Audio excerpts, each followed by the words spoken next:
Sebentar ya.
Bismillahirrahmanirrahim. Assalamualaikum warahmatullahi wabarakatuh.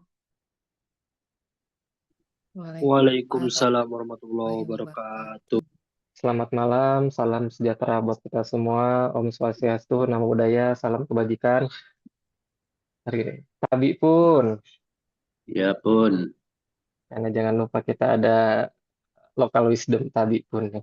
Oke, selamat datang Bapak Ibu semua di acara diskusi publik seri 3 dari Lamban Inspirasi yang pada seri ini adalah kerjasama dari Lamban Inspirasi dan juga ada dari UIN Dentan Lampung. Tepatnya yang pertama ada Prodi Magister Akidah dan Filsafat Islam. Kemudian ada juga Prodi Sarjana S1 Program Studi Pemikiran Politik Islam. Dengan tema diskusi publik kali ini ialah menanamkan nilai-nilai toleransi antar umat beragama. Oke. Kenapa sih kira-kira hal ini penting ya? Karena kita sebagai individu, selain juga sebagai umat beragama, tapi juga kita sebagai warga negara, yang dimana banyak saudara-saudara kita yang uh, beragamanya berbeda dengan kita, tapi tetap satu sebagai warga negara Republik Indonesia. Itulah inisiasinya kenapa Lamban Inspirasi menggandeng Prodi Magister Akidah Filsafat supaya membawa diskusi ini dari ranah filosofisnya, begitu mempertemukan. Kemudian juga kenapa dari kita juga bekerjasama dengan Prodi Pemikiran Politik Islam, bagaimana nanti upaya-upaya moderasi beragama itu jadikan sebagai politik atau cara kan begitu bernegara, baik nanti sebagai warga negara maupun menjadi pertimbangan para pengambil kebijakan untuk membuat aturan atau program-program untuk memperkuat moderasi beragama, toleransi beragama, supaya menjaga keutuhan dan kesatuan eh, kita sebagai bangsa dan negara Republik Indonesia. Untuk itu, pada kesempatan ini, saya akan membacakan dulu siapa saja pembicaranya supaya kita mengetahui nih latar belakang beliau. Yang pertama nanti ada sambutan dari co-founder Lamban Inspirasi, ada Dr. Agus Hermanto, kemudian nanti juga ada Profesor Dr. Haji Sudarman MAG, selaku Ketua Prodi Akidah Filsafat Pasca Sarjana UIN Radentan Lampung. Keynote speaker selanjutnya ada Ibu Citra Wahyuni MSI, selaku Ketua Prodi Pemikiran Politik Islam UIN Radentan Lampung.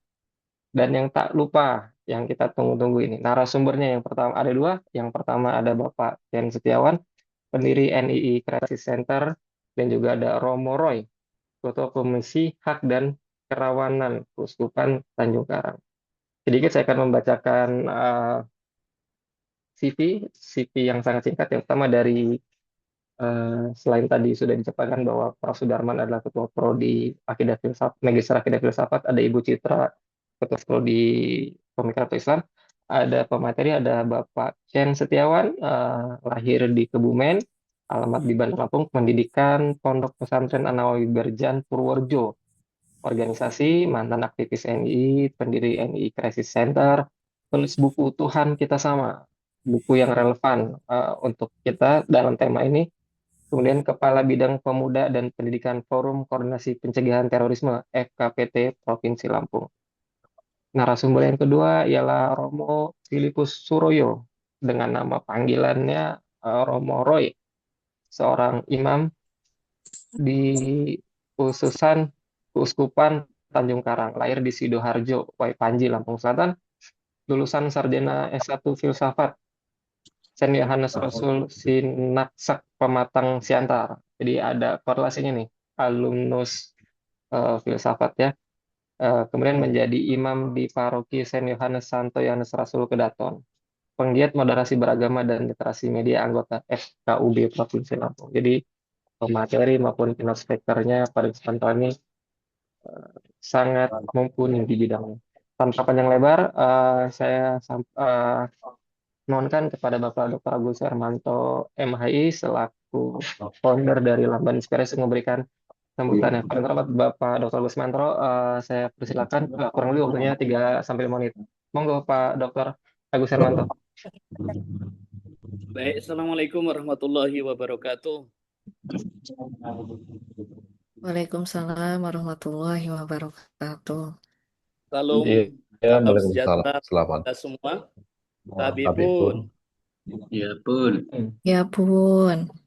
yang saya hormati Bapak Kaprodi Akidah dan Filsafat Islam, Bapak Profesor Dr. Sudarman MAG, dan yang kami hormati Ibu Kaprodi PPI, Politik Islam, Ibu Citra Wahyuni MSI, serta pemateri kita yang kami hormati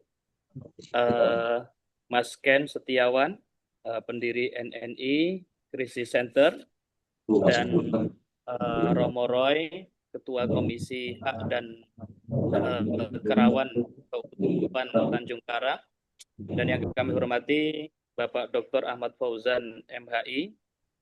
Beliau ini sebagai incip jurnal empirik, jurnal pengabdian, dan juga beliau sebagai dosen di UIN Raden Intan Lampung. Dan yang kami hormati juga tim Lamban Inspirasi dan seluruh peserta diskusi pada malam hari ini. Lamban Inspirasi adalah ruang diskusi yang mana kita jadikan sebagai wadah untuk membangun kolaborasi dan juga menjadi satu impian untuk memahami sesuatu yang hakiki. Tentunya Lamban Inspirasi ini akan senantiasa memberikan ruang diskusi kepada kita semua untuk bisa mendapatkan wawasan dan pengetahuan yang baik dan benar dan secara ilmiah serta empirik semoga bisa berjalan dengan baik. Saya sengaja menggunakan peci atau adat Lampung ya, karena saya beragama Islam dan orang Jawa yang tinggal di Lampung. Nah, kalau saya melihat di sini Romo Roy sepertinya beliau pakai belangkon. Ya, ini orang pastor Jawa yang beragama Katolik, maka beliau juga menggunakan belangkon sebagai simbol kejawaannya. Kalau Mas Ken ini menggunakan apa ini, Mas Ken? Saya bingung menafsirkan. Nanti akan diterjemahkan oleh beliau. Beliau ini Republik apa? Republik Ngapak ya, Mas ya. Beliau juga asli orang Jawa yang beragama Islam. Nah, kita di sini peserta kita memang dari berbagai penjuru dan berbagai agama, sehingga kita akan banyak berdiskusi kepada Mas Ken sebagai pemateri dan juga Romo Roy. Dari saya mungkin itu, terima kasih Mas Fauzan. Assalamualaikum warahmatullahi wabarakatuh. Waalaikumsalam warahmatullahi wabarakatuh. Terima kasih atas sambutannya Bapak Dr. Agus Hermanto MHI selaku founder dari Lamban Inspirasi ya. Karena memang tujuannya adalah untuk menginspirasi kita bersama. Media diskusi dan juga ada media rumah jurnal ya. Oke, selanjutnya keynote speaker dimohon paling terhormat Bapak Profesor Dr. Haji Sudarman MAG selaku Kaprodi Magister Akidah dan Filsafat Islam Pasca Sarjana Wilayah Lampung untuk menyampaikan sambutan. Paling terhormat Bapak Profesor Sudarman dipersilakan.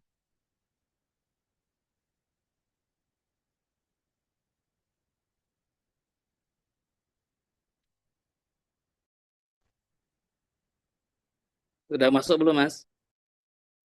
Sudah. Ada. Masih mute tapi Prof. Sudarman.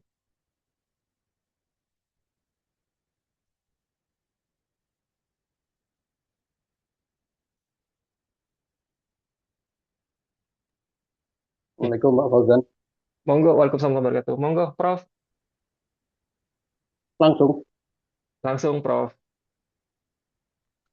Baik, Assalamualaikum warahmatullahi wabarakatuh. Waalaikumsalam Warahmatullahi warahmatullahi wabarakatuh. wabarakatuh.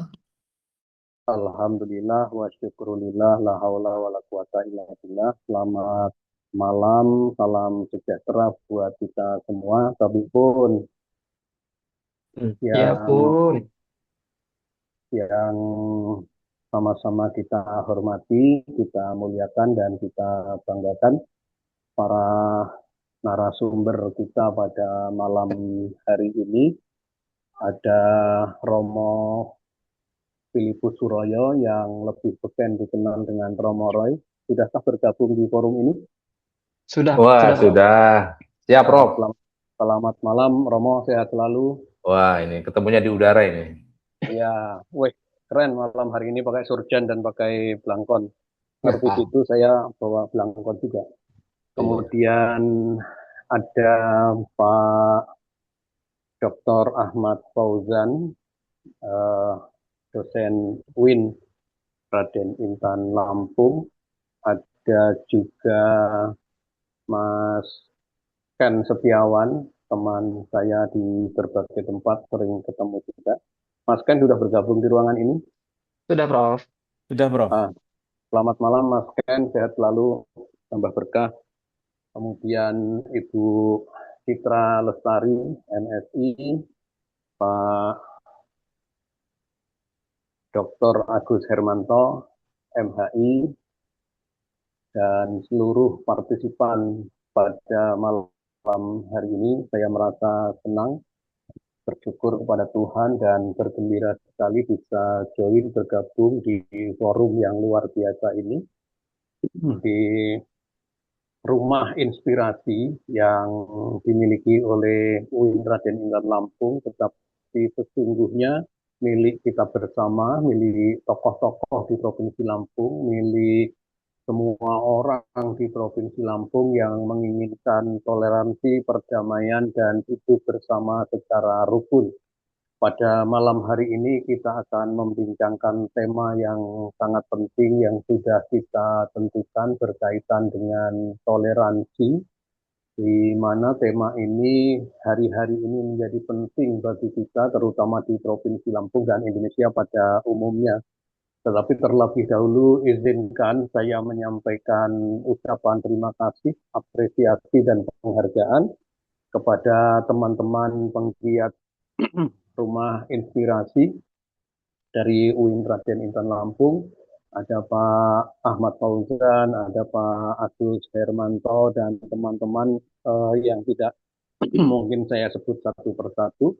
Kemudian pada malam hari ini juga hadir tokoh-tokoh dan sekaligus sebagai pembicara, pemantik pada malam hari ini seperti Romo Roy, ini seorang tokoh Katolik yang sudah bicara di mana-mana dan mempunyai pengalaman lapangan yang luar biasa. Sahabat saya, teman ngopi, teman bercengkrama, Mas Ken Setiawan, pendiri NII Crisis Center, juga sering bertemu di mana-mana dan juga memiliki data-data yang sangat luar biasa untuk dibagikan kepada peserta.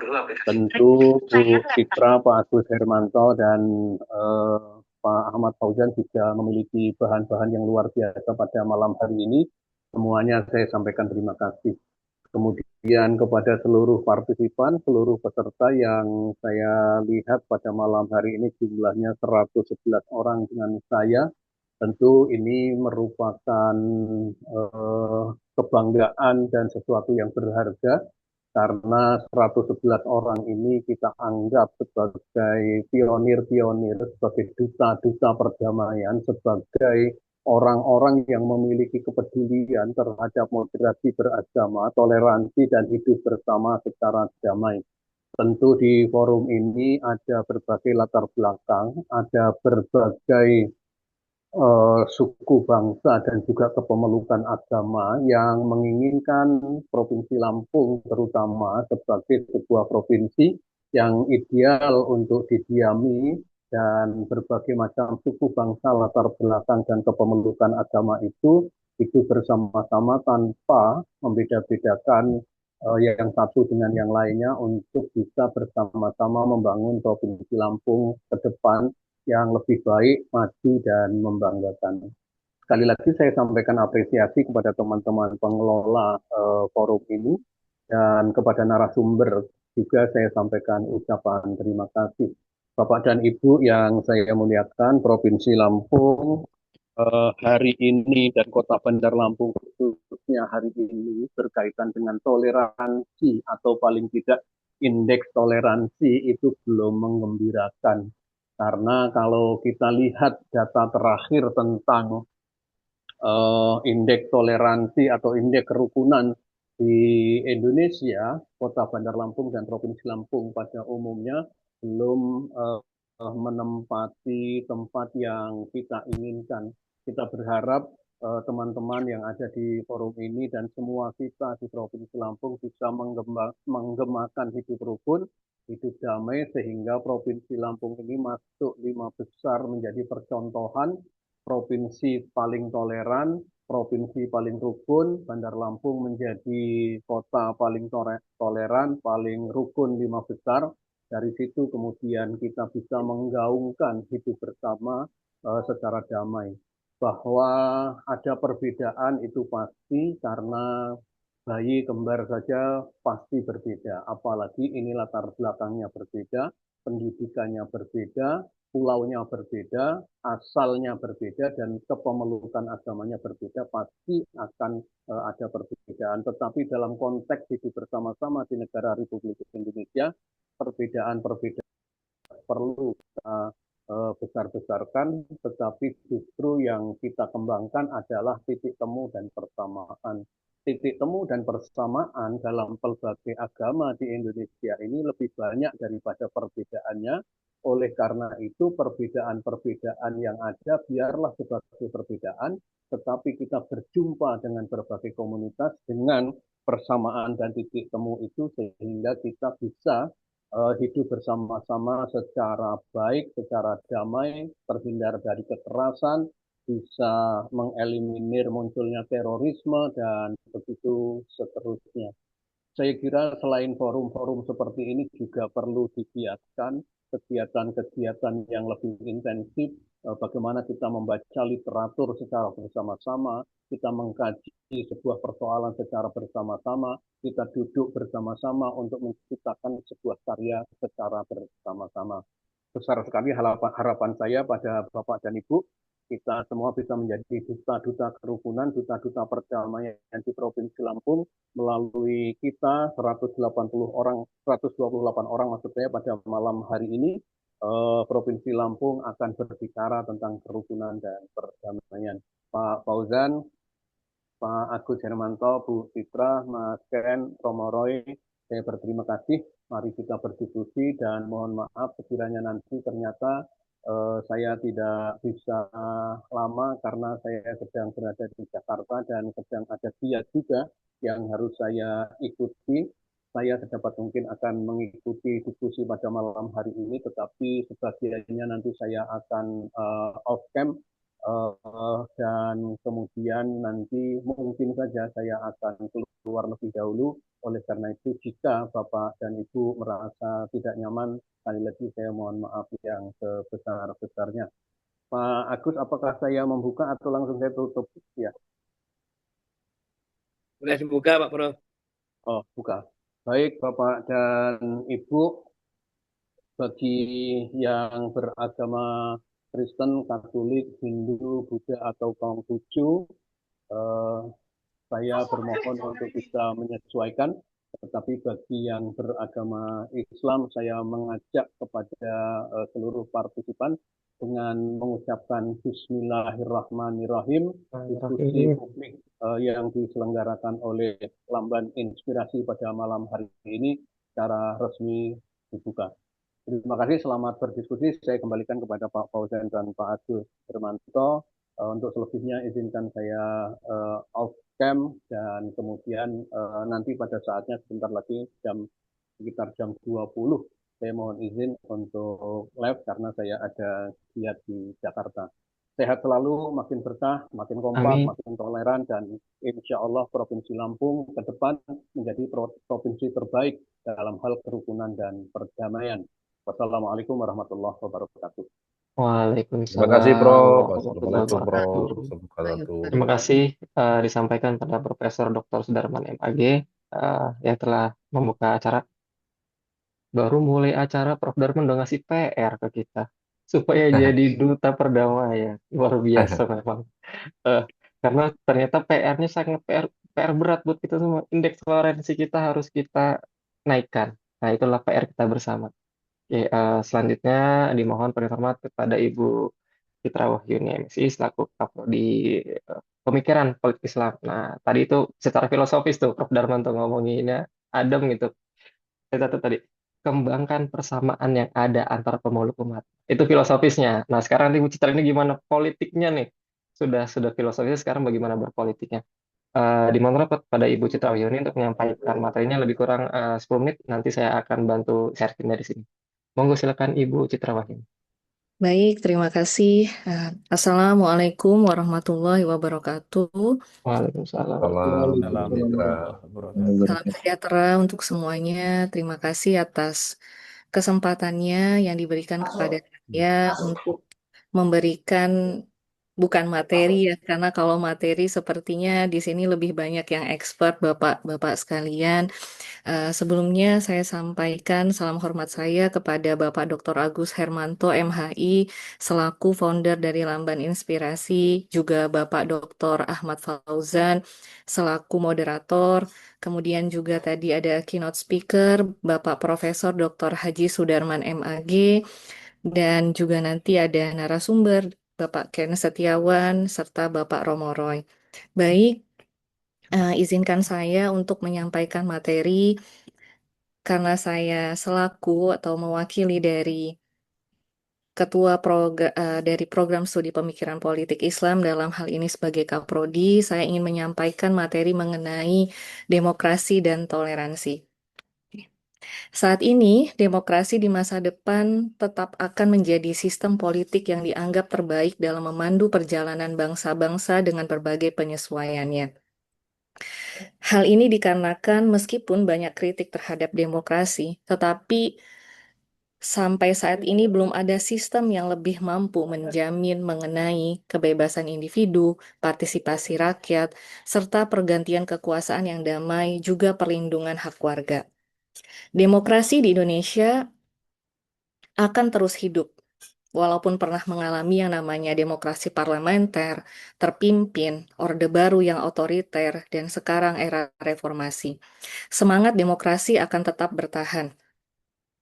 Kemudian, demokrasi di Indonesia juga merupakan bagian dalam politik luar negeri, karena seringkali membawa identitas mengenai demokrasi ini bahwa Indonesia merupakan demokrasi Muslim terbesar di dunia dalam forum internasional seperti ASEAN, United Nations, and G20. Demokrasi di Indonesia dapat dipandang sebagai sesuatu yang kuat, namun juga lemah pada aspek tertentu. Kuat misalnya kita rutin melakukan yang namanya pemilu, kemudian kebebasan pers juga menjadi lebih baik saat ini. Namun lemahnya adanya korupsi, politik uang, serta dinasti politik. Hal ini menunjukkan bahwa pasang surut demokrasi di Indonesia membutuhkan upaya penguatan demokrasi itu sendiri. Next, Pak Fauzan. Nah, ini merupakan gambaran mengenai gerak demokrasi di Indonesia dipandang dari hak sipil dan politik, serta hak ekonomi, sosial, dan budaya. Sepanjang sejarah Indonesia, catatan demokrasi menunjukkan gerak yang fluktuatif. Secara umum, demokrasi di Indonesia dari waktu ke waktu mengalami tren kenaikan, baik dari sisi pemenuhan hak sipil dan politik maupun hak ekonomi, sosial, dan budaya. Pasang surut demokrasi di Indonesia seiring dengan pasang surut demokrasi di global. Seperti yang sudah kita ketahui bahwa demokrasi di Indonesia itu diawali pada era demokrasi parlementer, yakni 1945 sampai 1959, di mana saat itu terjadi yang namanya multipartai, pers bebas, namun kabinet sering jatuh. Kemudian beralih ke era demokrasi terpimpin, yakni pada tahun 1959 sampai 1965. Saat itu Presiden Soekarno memusatkan kekuasaannya, namun terjadi masalah, yakni oposisi lemah dan kebebasan terbatas. Kemudian bergeser ke era Orde Baru tahun 1966 sampai 1998.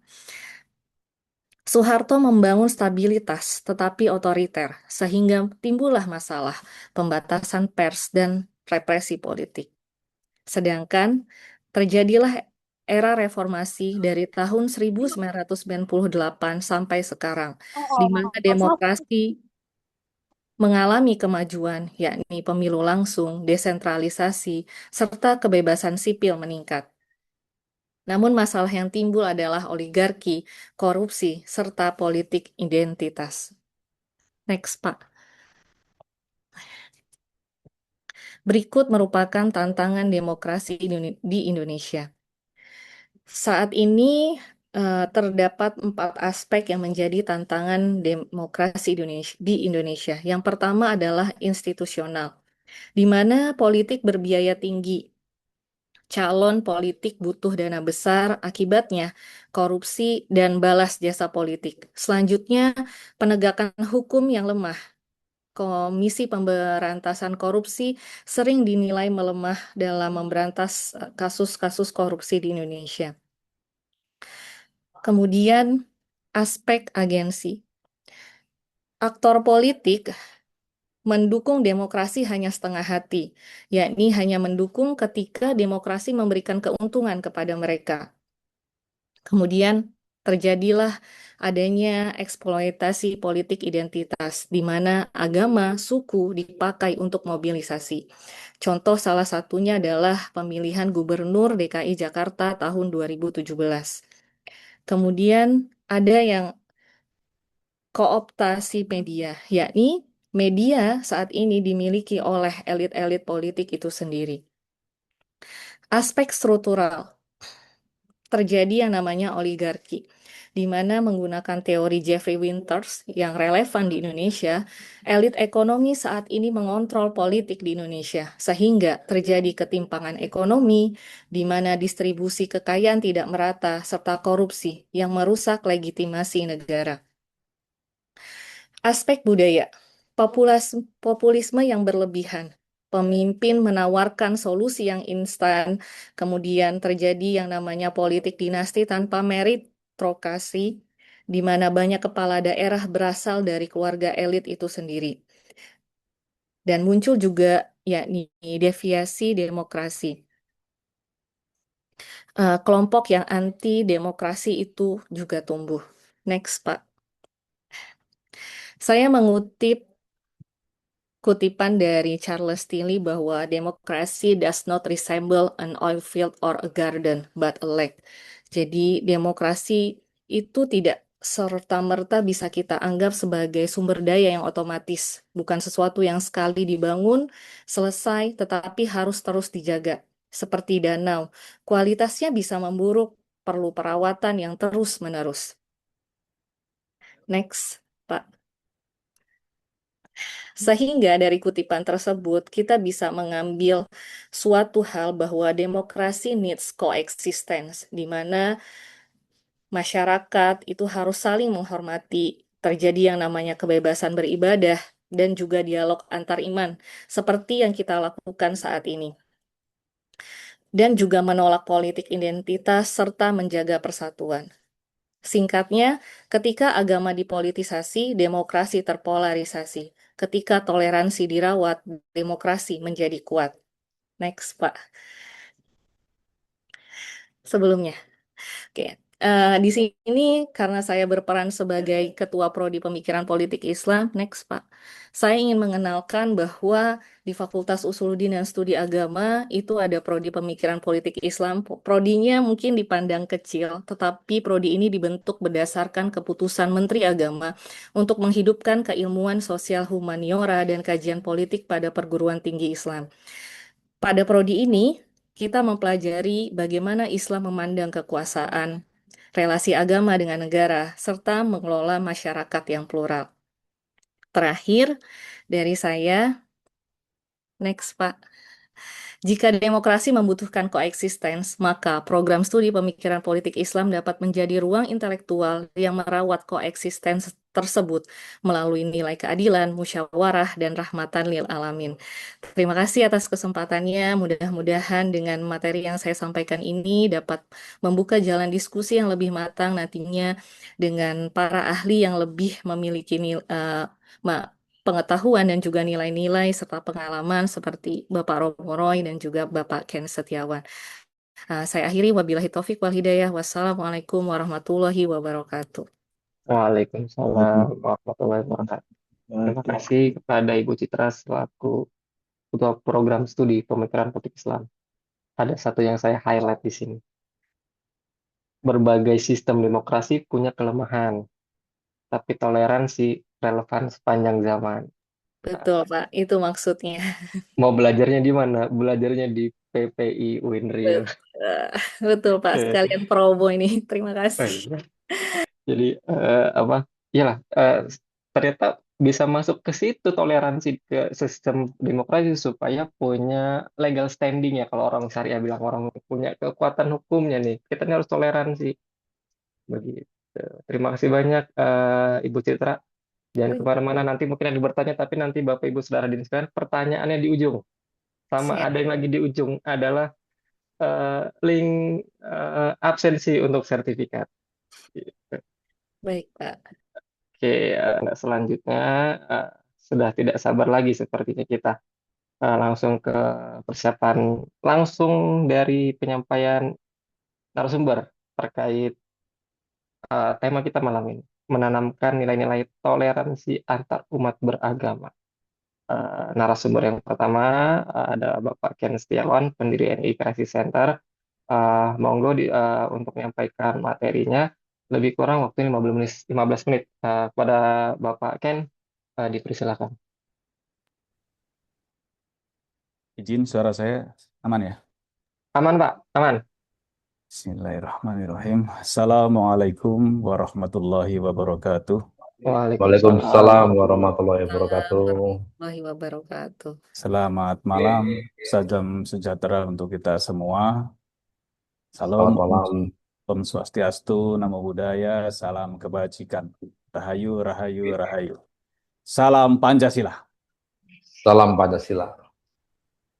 Ini luar biasa. Harusnya saya menjadi peserta ini mendengarkan para senior, tapi diminta untuk menyampaikan. Nah, mungkin dari semua yang hadirin, saya yang mungkin punya pengalaman buruk di masa lalu. Semoga pengalaman sedikit saya share bermanfaat untuk hadirin semua. Terima kasih, Mas Moderator, Dr. Ahmad Fauzan, founder Lamban Inspirasi yang luar biasa nih, Dr. Agus Hermanto. Juga ini lengkap, ada Profesor Dr. Haji Sudarman, Kepala Prodi Akidah Filsafat Islam. Ini luar biasa. Dasar-dasarnya, kadang orang bicara filsafat ini kadang-kadang alergi. Lah ini luar biasa, kita nanti, semoga nanti ada kesempatan beliau nanti untuk masuk lagi. Dan tambah lagi ada Ibu Citra Wahyuni, pemikiran politik Islam. Jadi selama ini Islam hanya dianggap spiritual, dan ini saya rasa lengkap sekali. Tambah lagi nanti dari Romo Roy ini yang tokoh yang sangat menginspirasi saya, dan di buku saya Tuhan Kita Sama beliau juga menjadi salah satu yang mengisi kata pengantar. Terima kasih Romo Roy. Slide pertama mungkin Mas Fauzan. Jadi kalau berbicara tentang toleransi, saya ingat ketika saya kecil itu nyaris nggak pernah dengar kasus-kasus intoleransi di masyarakat. Namun belakangan sepertinya permasalahan-permasalahan ini muncul. Ya, salah satu akibatnya mungkin karena tadi bisa jadi karena literasi, bisa jadi karena saya sendiri dulu saya akui eh, saya modal semangat belajar agama tapi minim ilmu. Sehingga ketika kalah debat, otomatis saya harus mengikuti diskusi yang menang. Sehingga itu menjadi pintu awal saya masuk kelompok intoleran, radikalisme, bahkan sudah mengarah kepada kasus terorisme. Hari ini NI sudah masuk DTOT, Daftar Terduga Teroris dan Organisasi Teroris. Jadi memang hari ini kita sadari bersama ancaman dalam genggaman. Jadi kalau kita nggak kritis, saya sendiri kadang mendapatkan informasi, kadang-kadang ragu, ini berita hoax apa berita fakta, karena kadang-kadang seperti karya jurnalistik, kadang-kadang ada ayatnya juga. Ditambah lagi yang menyampaikan kadang-kadang tokoh masyarakat, tokoh agama, sehingga kadang-kadang ini, tapi ternyata ketika kita klik di Google, ternyata ini beritanya hoax. Jadi memang ini menjadi tantangan kita bersama, karena memang salah satu pemicu intoleransi, radikalisme, dan terorisme memang adalah kekecewaan. Kekecewaan baik itu sosial, ekonomi, termasuk polarisasi politik. Tambah lagi dengan penggunaan teknologi informasi. Ya, kadang-kadang di grup-grup seperti WhatsApp, media sosial seperti Facebook, Instagram, konten-konten hoax yang mengarah kepada intoleransi ini begitu marak. Kita kadang-kadang yang mayoritas, yang waras ini kadang-kadang kita diam. Satu grup misalnya 1.000 orang, yang mungkin terpapar intoleran hanya 1 atau 2, yang radikal itu 1-2 orang. Tapi 1-2 orang itu kita biarkan terus-terusan sehingga akhirnya yang lain juga merasa oh jangan-jangan benar karena nggak ada yang mengcounter gitu kan. Dan itu dilakukan terus-menerus. Jadi yang terpapar hari ini juga bukan hanya masyarakat biasa termasuk kalangan muda, tapi juga bahkan masyarakat yang punya jabatan misalnya di ASN, bahkan aparat kita yang TNI Polri, ini juga tidak lepas dari sasaran dari kelompok intoleransi, radikalisme, bahkan terorisme. Lanjut, Mas Fauzan. Kalau berbicara level pendidikan, bicara tentang apa namanya intoleransi, radikalisme, dan terorisme, kita sangat prihatin sekali, apalagi beberapa survei tentang apa ya minimnya literasi. Mungkin kita sudah selesai dengan buta huruf ya, tapi yang membaca dan memahami, menerapkan, menganalisis, mengevaluasi, apalagi menciptakan inovasi, ini sangat-sangat sedikit. Dari beberapa survei itu literasi kita sangat rendah. Bahkan dalam dunia pendidikan, 6 level ini kita masih stagnan di level pertama, menghafal. Jadi karena sifatnya menghafal, kadang-kadang kita nggak tahu artinya. Apalagi yang dihafal menggunakan bahasa-bahasa Arab misalnya. Kadang-kadang kita tidak memahami, apalagi bisa menerapkan, menganalisis, mengevaluasi, dan menciptakan inovasi. Nah, ini menjadi tantangan kita bersama. Akhirnya kita mudah sekali diadu domba narasi-narasi hoax itu karena kita kadang-kadang tertipu ya dengan dogma, dengan doktrin, sehingga seperti contohnya saya dulu. Karena modal dasarnya, walaupun saya ternyata besar di pesantren, tapi karena tadi lebih banyak menghafal, kadang-kadang yang saya hafal itu nggak kita pahami, apalagi kita terapkan. Sehingga ketika kita berargumentasi, berdiskusi dengan kawan-kawan yang kita kategorikan terpapar intoleran radikal, kita kalah. Konsekuensi ketika kalah, maka kita akan mengikuti diskusi yang menang.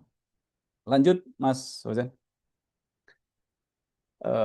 Doktrin pertama dari tahapan-tahapan intoleran radikal dan terorisme yaitu adalah iman.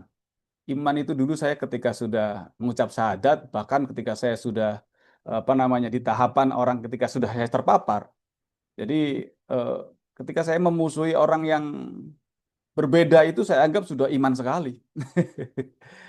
Jadi ada iman, hijrah, mereka mungkin tren-tren hijrah yang saat ini kadang-kadang banyak hal orang tertarik, tapi ternyata begitu kita dapat laporan dari masyarakat, saya gabung pada komunitas hijrah, tapi ternyata di dalamnya banyak sekali hal-hal yang sudah mengarah kepada takfiri, mengkafirkan orang, bahkan ada doktrin halal membunuh dan lain sebagainya. Nah, ini menjadi tantangan kita tadi karena masuknya lewat tadi media sosial. Bahkan hari ini bukan hanya konsep-konsep perekrutan dalam hal ini, bahkan sehari ini ada di media sosial itu ada nikah online juga ada. Jadi ada baiat online dan lain sebagainya. Lanjut, ini yang paling penting mungkin. Doktrin ini dulu menjadi pemicu saya dan kawan-kawan menjadi intoleran. Padahal sebetulnya bagus. Al-wala wal bara ini adalah bagaimana kita solidar kepada kelompok dan kita berlepas diri dari orang-orang yang kafir gitu kan. Tapi kita dulu menafsirkan bahwa kita nggak boleh berteman dengan orang yang beda agama karena kalau beda agama nanti serupa sama mereka. Bahkan kalau sudah menolak misalnya orang beribadah selain Islam, menolak pendirian tempat ibadah selain Islam, dianggap sudah Islami sekali. Nah, ini juga menjadi salah satu pemicu ketika doktrin ini disalahartikan. Ini sebenarnya awal baru bagus sekali, tapi banyak kelompok-kelompok Islam, terutama di garis keras, itu menafsirkan konsep ini dengan cara yang ekstrim. Walaupun kita sadari persoalan intoleransi, radikalisme, dan terorisme itu tidak dimonopoli oleh agama Islam. Dia akan tumbuh di negara yang mayoritas. Kebetulan di Indonesia mayoritas agama Islam. Tapi kasus-kasus intoleransi seperti penolakan masjid di daerah yang mayoritas Kristen misalnya, ini juga banyak terjadi. Jadi kita nggak menutup mata. Misalnya pun persoalan-persoalan di negara-negara besar, misalnya di India, yang mayoritas agama Hindu, yang intoleran, yang radikal, ada oknum-oknum yang beragama Hindu tersebut. Nah, karena kita memang di sini mayoritas Islam, saya juga heran kenapa dulu saya bisa terpapar, tapi bersyukurlah saya bisa keluar. Karena dulu saya tidak pernah membahas tentang bagaimana akhlak Nabi, bagaimana konsep Piagam Madinah, bagaimana konsep perjanjian Najran. Pokoknya yang kita ikuti dulu dalam konsep militansi. Untuk membuat orang militan itu adalah konsep misalnya mau berkelahi, kita harus punya musuh. Nggak punya musuh, kita ciptakan musuh. Nah, ini yang terjadi. Jadi doktrin-doktrin akhlak Nabi malah jarang kita ikuti. Nah, ini mungkin yang kita harus kampanyekan bersama-sama. Padahal kalau bicara misalnya perjanjian Najran, bicara Piagam Madinah, Nabi adalah orang-orang yang sangat toleran bersama dengan umatnya pada saat itu. Bahkan ketika di Najran itu sendiri diberikan kesempatan untuk tokoh-tokoh pendeta Kristen untuk ibadah di Masjid Nabawi. Nah, saya rasa ini penting sekali untuk disampaikan kepada masyarakat. Kalau kita memang mengikuti konsepnya Nabi Muhammad, kalau kita beragama Islam, ya tentunya akhlak-akhlak beliau yang harus kita kedepankan. Karena kalau tidak, maka efeknya adalah kebencian. Kebencian yang tidak hanya dipendam dalam hati, tapi diwujudkan juga dalam tingkah laku. Banyak penolakan-penolakan ini dasarnya kadang tidak jelas. Misalnya di sini ada mayoritas Islam, mereka menolak gereja. Di mayoritas Kristen, mereka menolak masjid. Jadi alasannya kadang-kadang antara like dan dislike, antara suka dan nggak suka. Walaupun di negara kita sudah ada aturan ya PP2 Menteri, tapi selama ini malah menjadi kendala menurut saya. Karena banyak saudara-saudara kita yang sudah mengurus misalnya, tapi ternyata di masyarakat itu sendiri tidak memperdulikan aturan itu. Sesuai aturan sudah dilengkapi, tapi karena ada warga yang menolak misalnya, akhirnya tidak diizinkan juga dari pihak pemerintah setempat maupun FKUB untuk menindaklanjuti karena masih ada penolakan. Jadi memang ini tanggung jawab kita bersama ya, yang cukup berat karena memang persoalan ini tadi hari ini berita sudah cukup masif. Kadang-kadang malah kita yang justru di beberapa daerah, saya kemarin ke Kalimantan, ke Sulawesi, kita membantu saudara-saudara kita yang terkait dengan penolakan ibadah. Kita kadang dianggap malah kita dianggap liberal karena kita mau bergaul dengan mereka. Saya rasa pemikiran-pemikiran intoleransi akan muncul di situ. Lanjut, yang terakhir, nanti mungkin kita lebih banyak di forum-forum diskusi. Ini pelurusan makna kafir. Pola-pola takfiri ini menjadi pintu gerbang dia untuk menutup dirinya untuk bergaul kepada orang lain. Dalam kelompok NI dulu ini yang paling ekstrim, karena dalam doktrin ekstremisme, radikalisme, dan terorisme, kalau kita tidak mengkafirkan orang yang berbeda dengan kita, gitu kan, dalam konsep agama, kadang-kadang bukan hanya yang beda agama, yang Islam pun kalau tidak berbaiat dengan kita, maka kita anggap kafir. Kalau kita tidak mengkafirkan mereka, maka kita kafir. Jadi memang ini ekstrim, padahal sejatinya kafir itu kan ditujukan kepada mereka yang melampaui batas. Mereka yang dalam hal aktivitas, dalam hal beribadah, yang melampaui batas. Makan saja mungkin dalam aktivitas sehari, kalau kita sampai melampaui batas nggak bagus. Nah, dalam konsep toleransi, saya rasa kita perlu menggandengkan pemikiran-pemikiran tadi, filsafat dan pemikiran politik Islam, maka kita harus kembali, kita bertanya ulang. Kalau saya dulu di NII dikenalkan doktrin Iqra, kita harus membaca. Dulu saya nggak yakin bahwa Nabi Muhammad itu buta huruf, tapi yang dibaca adalah membaca peta kondisi, peta situasi dan kondisi, bahwa Nabi Muhammad bukan hanya tokoh spiritual dalam hal yang mengajarkan tentang aktivitas spiritual ibadah, tapi juga seorang tokoh politik, pejuang kemerdekaan, pejuang yang membebaskan masyarakat dari ketidakadilan. Nah, ini juga menurut saya kita harus sampaikan kepada masyarakat. Jadi bahwa Nabi Muhammad itu adalah pejuang, apalagi ketika di Mekah selama 13 tahun tidak berhasil, maka hijrah. Nah, itu bagaimana latar belakangnya. Ternyata begitu kita pelajari, Islam itu bukan agama langsung ujuk-ujuk datang, itu adalah rekonstruksi peradaban dari masa lalu, sehingga kita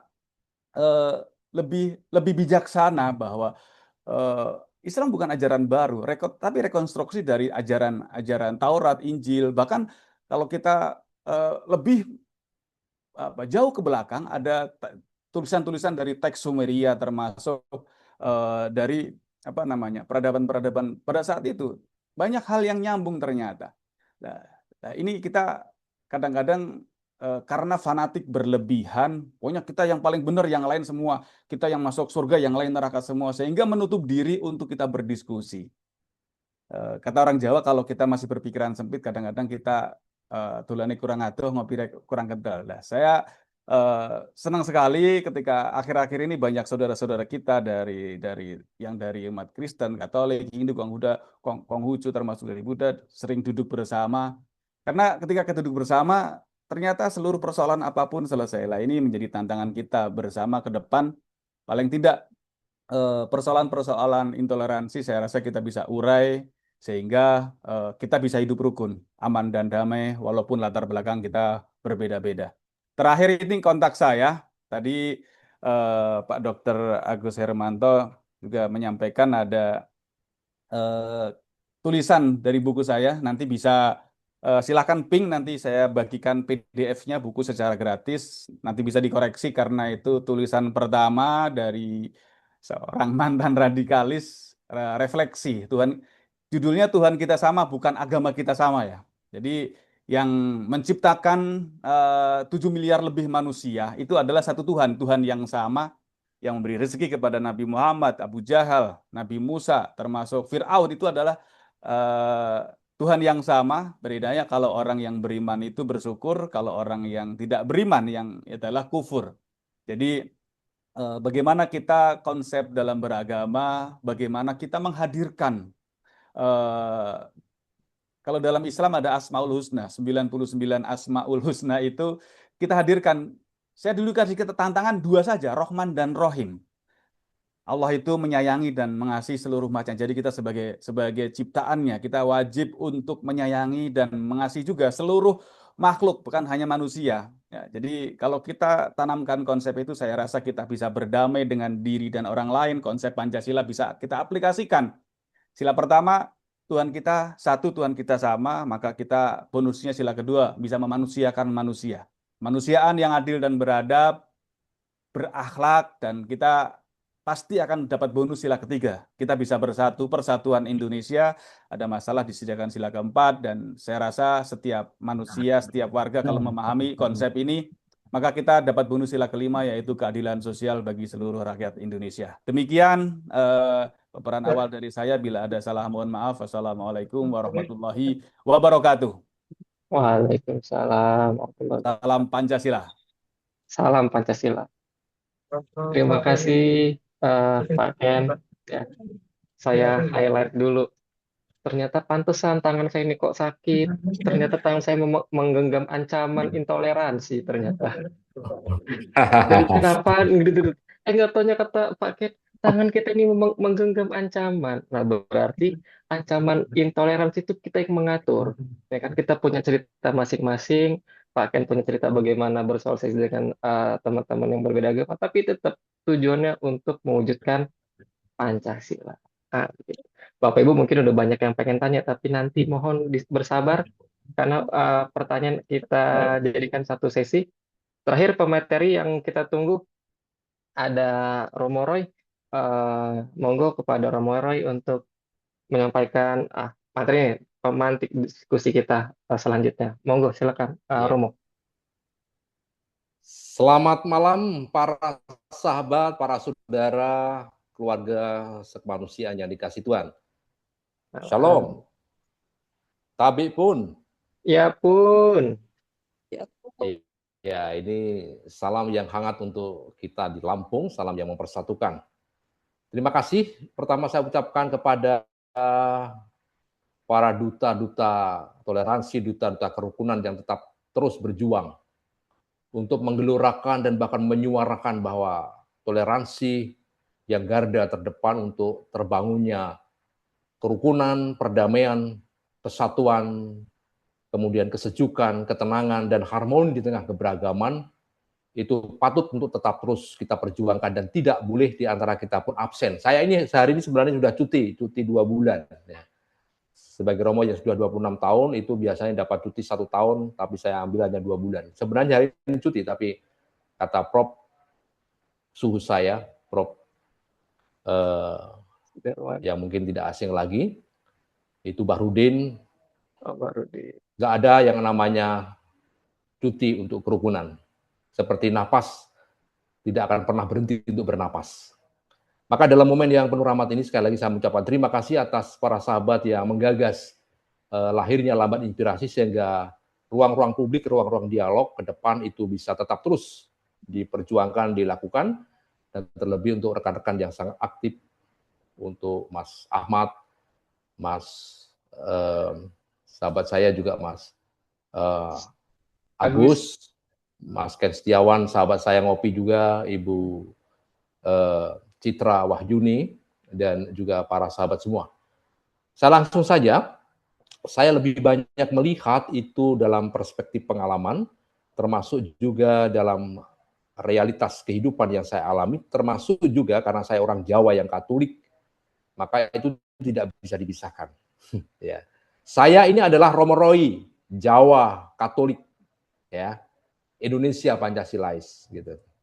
Ketika ketemu dengan yang namanya Fatima yang adalah mahasiswa UIN, Padang, Muslim, ya, perjumpaan saya dengan dia itu mengentalkan identitas saya sebagai seorang Romo. Saya menjadi laki-laki sejati ketika saya harus bertemu dengan seorang yang namanya perempuan. Gitu. Laki-laki akan disebut laki-laki ketika memang ada perempuan. Itu saja sudah dari sono sudah suatu keniscayaan yang harus ada, kan begitu. Tetapi yang menarik adalah saya tetap Romo dan si Fatima tetap mahasiswa. Dia tetap Padang dan saya tetap Jawa. Tidak akan berubah identitas saya menjadi seorang Padang. Tidak pernah identitas saya menjadi seorang Muslim. Tetap saya menjadi seorang Katolik. Dan ini menurut saya, ini bagian dari perjumpaan yang terjadi karena toleransi. Maka dari itu, seperti yang saya katakan dalam kata awal, toleransi itu adalah sebuah keharusan, syarat mutlak. Kalau dalam bahasa Latin itu adalah sine qua non. Yaitu syarat yang harus ada, yang pertama dan utama, demi terbangunnya yang namanya kerukunan, perdamaian, kesatuan, dan juga persaudaraan sejati, harmoni di tengah keberagaman. Maka toleransi ini adalah sebuah kebutuhan. Seperti kita butuh makan, kita butuh nafas setiap hari, dan juga panggilan serta perutusan bagi setiap insan manusia, entah apapun agamanya, entah apapun aliran kepercayaannya, entah apapun sukunya, entah dia berasal dari manapun dia, lapisan dunia manapun. itu sebuah harga mati yang memang tidak bisa ditawar, bahwa toleransi menjadi panggilan, perutusan, dan kebutuhan bagi setiap insan. Laju dalam gereja Katolik sendiri lebih-lebih itu toleransi itu diteladankan, dicontohkan itu dalam diri seorang sosok yang namanya Yesus Kristus. Dia juga adalah Tuhan yang kami imani, dan dalam dirinya itu ada ajaran yang tetap terus kita pegang, kami pegang, yakni ajaran kasihnya itu. Kami diminta untuk bagaimana kami mengasihi, ini wujud toleransi. Seperti saya kasihlah Tuhan Allahmu dan juga kasih samamu seperti engkau mengasihi dirimu sendiri.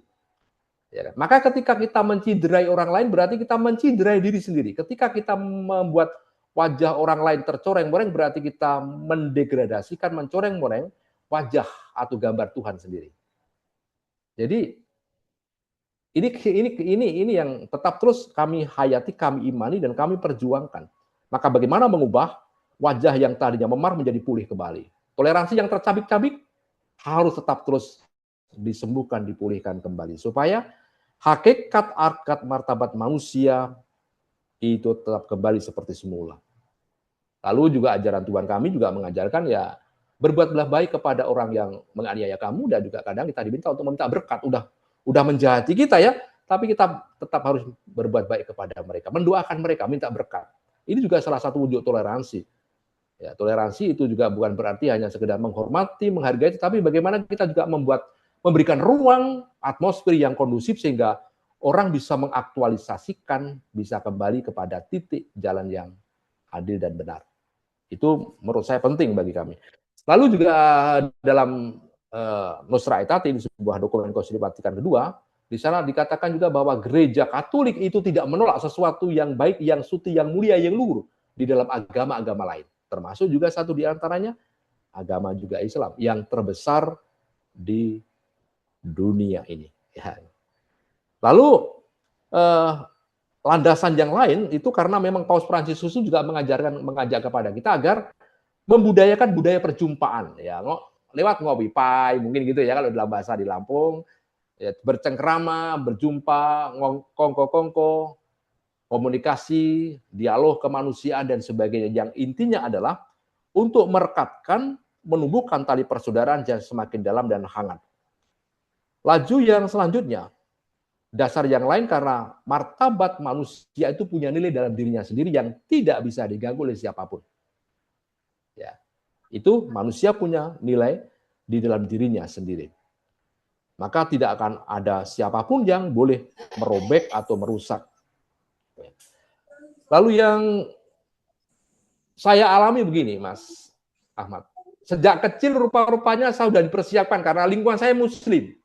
Ya, maka kalau pas terawehan itu ya, saya menjaga salah satu surau yang sekarang sudah jadi masjid. Di depan ada apa namanya semacam ya pendopo kecil di situ. Saya di situ. Nanti kalau udah mereka sudah sholat tarawih selesai ya, saya dikasih kue, kasih teh. Wah, senangnya udah bukan main. Itu sejak SD itu saya lakukan itu. SMP juga tanpa canggung ya. Ini rupa-rupanya Tuhan sudah punya rencana besar untuk saya bahwa Roy, kamu ke depan mungkin saya persiapkan untuk menjadi katakanlah itu ya bukan tokoh lah, tapi ya menjadi orang yang mampu untuk berkomunikasi, mampu untuk bergaul kepada siapapun, terlebih kepada saudara Muslim. Jadi nggak canggung-canggung lagi. Saudara saya juga banyak Muslim, maka kalau pas takbiran saya juga ikut truk itu, ikut nabu beduk, Allahu Akbar, ya, itu. Kemudian juga kalau pas puasa kadang-kadang juga ikut puasa, walaupun puasanya beda dengan mereka, namanya anak kecil ya, ikut-ikut tapi tanpa apa namanya itu tanpa terganggu oleh kehidupan keimanan kita. Kalau Idul Fitri biasa, kita juga silaturahmi. Kalau pas Idul Fitri kita juga dapat makanan dari tetangga kita yang Muslim. Itu luar biasa. Ya. Laju, pertanyaan selanjutnya adalah apa upaya yang bisa kita lakukan untuk merawat, menumbuh kembangkan agar toleransi tetap menjadi garda terdepan demi terbangunnya kerukunan, persaudaraan, dan juga harmoni tengah keberagaman. Yang pertama, itu semakin banyak kita perlu membangun ruang-ruang publik, ruang-ruang perjumpaan, ruang-ruang dialog yang non formal ya mungkin ngopi pahit sekali lagi, mungkin ya lewat seni ya kan, nanti Agustus kami akan bersama Pak Darman juga akan menggelar seni lintas agama. Ya, ada di Asilo nanti itu. Tanggal 22 nanti kalau mau lihat silakan Mas Ahmad. 22 di Asilo juga kali undang ya. Ada seni lintas agama. Ya, silakan sana yang Muslim juga menggending-gending sama tapi nadanya beda kan, selawatan mungkin kami haleluyaan begitu. No problem. Kita akan memaknai bersama kebangsaan kita dengan lagu-lagu gending-gending Jawa. Ya. Mungkin juga lewat selain ngobrol bareng, minum lewat seni-seni juga mungkin ya lewat mungkin kalau ibu-ibu ya sering lotis dan sebagainya. Nggak masalah, tapi yang paling pokok substansinya adalah ada ruang perjumpaan dan itu cair. Seperti Ken Setiawan tadi, bahwa kalau komunikasinya cair, ada hubungan komunikasinya, afeknya cair, semuanya akan cair. Ya, penting ya. Lalu yang selanjutnya, hadir tanpa prasangka. Jadi ketika kita bertemu dengan siapapun, itu tanpa prasangka. Jadi kalau kita udah hadir tanpa prasangka, tapi hadir dengan belas kasih, energinya itu sama. Ya, ada energi yang membuat kita menjadi teduh dan aman nyaman di situ. Ya, saya ketemu Mas Ken, wah ini kok berjenggot ini. Tidak lagi, baiknya bukan luar biasa itu daripada yang tidak berjenggot seperti saya. Wah luar biasa Mas Ken Setiawan gitu. Luar biasa ini. Lalu selain kita juga perlu memandang orang lain dalam perspektif yang baik tanpa prasangka, juga memandang mereka itu sebagai sahabat, sebagai saudara, sebagai keluarga. Ya, mereka saudara, sahabat, keluarga. Dan kita berjuang untuk menjadi saudara, keluarga, dan sahabat sejati bagi yang lain. Bukan hanya memandang, tetapi saya berjuang untuk bagaimana saya menjadi sahabat, saudara, keluarga untuk kehidupan sesama, termasuk juga mungkin keluarga untuk Mas Ken Setiawan pernah juga ke rumahnya. Ya. Ditawarin nanti suatu saat akan ada pangenyongan, Mas. Apa Mas ya? Ada gending-gending dari luar biasa juga itu, gending-gending Jawa yang dari negara sono lah ya, tapi luar biasa. Kemudian yang selanjutnya, sesering mungkin kita mengadakan selebrasi keberagaman. Ya kan? Bahwa keberagaman pluralitas itu sebuah keniscayaan yang patut untuk kita syukuri. Ya. Bukan untuk kita ratapi, bukan untuk kita tangis, tapi patut untuk kita syukuri. Maka sesering mungkin kita harus mengadakan selebrasi perayaan keberagaman untuk mensyukuri bahwa ciptaan Tuhan yang berbeda-beda ini sudah direncanakan sejak awal supaya kita saling melengkapi, saling menyempurnakan satu sama lain. Setuju dalam perbedaan, tumbuh dalam perbedaan, dan menjadi pribadi yang semakin kental dalam perbedaan. Tidak mempersalahkan perbedaan, tetapi mampu memaknai perbedaan sebagai tempat sarana untuk bertumbuh. Lalu yang selanjutnya, kita tetap terus-menerus menurut saya itu mengedukasi sejak saat ini. Seperti saya diedukasi oleh sibuk saya. Ono, Joko, pas sedulurmu lagi terawehan gitu. Jadi pentingnya pendidikan atau edukasi karakter sejak dini. Ya, supaya anak-anak sejak dini itu mempunyai sikap inklusif, terbuka kepada yang lain. Juga memandang orang lain itu, kalau dalam bahasa kami ada seminar verbi, ada benih-benih iman, ada benih-benih keselamatan. Mereka juga masuk surga, kita juga akan masuk surga. Bukan kita masuk surga yang lainnya, bukan, tapi semua masuk surga. Semua orang punya benih nilai-nilai iman keselamatan. Ini penting menurut saya. Lalu yang terakhir, ya saya sebagai orang Katolik lebih-lebih. Ketika ada masalah-masalah, saya diajak untuk berefleksi. Artinya kita harus kembali kepada diri kita. Kembali kita sesuai dengan agama kita masing-masing, atau kalau yang penghayat sesuai dengan penghayatannya masing-masing. Dengan menghayati nilai-nilai ya agama yang kita punya dari guru-guru nabi-nabi yang kita punya, kalau saya ajaran dari Kristus yang punya. Harus kembali sehingga dengan demikian agama sungguh-sungguh akhirnya mampu melahirkan kemanusiaan, agama hadir untuk kesejahteraan, kedamaian, agama hadir di muka bumi ini untuk kemaslahatan, agama hadir di muka bumi ini untuk merukunkan, merekatkan, dan menciptakan nuansa suasana yang sejuk, aman, nyaman, dan damai. Itulah misi agama-agama yang memang direncanakan Tuhan untuk hadir di muka bumi ini. Jadi untuk sementara sampai di sini, nanti bisa akan dilanjut diskusinya. Mungkin lebih bisa seru nanti, Mas. Terima kasih, Mas Ahmad. Terima kasih Romo, luar biasa. Catatannya banyak banget. Tapi saya yang bold, saya tebelin adalah toleransi tidak merubah identitas. Kalau cerita pengalaman tadi, kalau Romo jaga surau, jaga musola, kalau saya dengan istri itu, istri saya kebetulan waktu itu kerja di bank. Jadi kalau Lebaran, eh, temannya maupun nasabahnya yang Katolik, Kristen, Hindu, Buddha, Konghucu ngirim parcel gantian, nggak masalah. Karena samanya pas sama-sama merayakan itu tadi, selebrasi bersama-sama. Kayak gitu. Jadi ya nyambung sama materinya Pak Ken tadi, dikomunikasikan di medsos, tapi jangan yang salah, jangan langsung klik berita hoax kan, ditelusuri beritanya. Luar biasa nih. Dan yang paling terpenting adalah kita ini saudara semanusia secara global, universal. Kalau spesifikin lagi kita saudara sebangsa dan negara Indonesia, kecilin lagi saudara KTP Lampung misalnya kita yang di sini kan tetap ada cari samanya, jangan cari beda-beda. Ngapain cari beda-beda, bikin repot. Nah, luar biasa materi dari awal sambutan Prof. Darman, Ibu Citra, Pak Ken dan Romo. Bapak Ibu mungkin sudah nggak sabar nih ingin diskusi. Eh, Monggo yang join on cam bisa langsung join via Zoom, bisa resennya atau boleh bertanya nih di kolom chat. Assalamualaikum, Oh, Mas oh, Fauzan. eh, Izin. ada Pak Yai Rosidi. Monggo Nggih, nggih. silakan Pak Yai Rosidi. Nggih, matur nuwun. Assalamualaikum warahmatullahi wabarakatuh. Selamat Waalaikumsalam. malam, salam sejahtera buat kita semua.